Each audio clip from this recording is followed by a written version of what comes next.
વડોદરામાં વાવાઝોડાને પગલે શહેરના 127 ફીડરોમાં પાવર સપ્લાય બંધ થયો હતો। GEBની 46થી વધુ ટીમો કામે લાગી હતી। આ અંગે વધુ માહિતી સુપ્રિન્ટેન્ડન્ટ એન્જિનિયર પંકજ થાનાવાલાએ આપી હતી। વડોદરામાં કમોસમી વરસાદ અને વાવાઝોડાના કારણે શહેરમાં પાવર સપ્લાયને અસર થઈ હતી અને વરસાદ તથા વાવાઝોડું શાંત થયું ત્યાર પછી પાવર રિસ્ટોરેશનનું કામ ઝડપથી ચાલુ કરી દેવામાં આવ્યું હતું। આશરે 345થી વધુ ફીડરો પૈકી 127 ફીડરોમાં પાવર સપ્લાય બંધ થયો હતો અને પાવર રિસ્ટોરેશન માટે 46થી વધુ ટીમો એન્જિનિયર સાથે કાર્યરત કરાઈ હતી।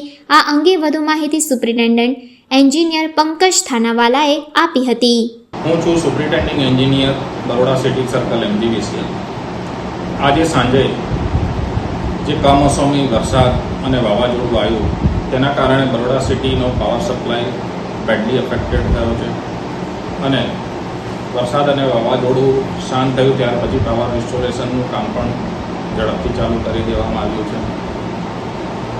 છેલ્લે વાત કરીએ તો લગભગ બરોડા સિટીના જે 345થી વધુ 11 kV ફીડરો છે તેમાંથી આશરે 127 ફીડરોનો પાવર બંધ હતો અને પાવર રિસ્ટોરેશન માટે બરોડા સિટીમાં લગભગ 46થી વધુ ટીમો એન્જિનિયર તેમજ લાઇન સ્ટાફ સાથેની કાર્યરત છે અને અમારી કોશિશ છે કે રાતે ને રાતે તમામ વિસ્તારનો પાવર સપ્લાય ચાલુ અમે કરી દઈએ।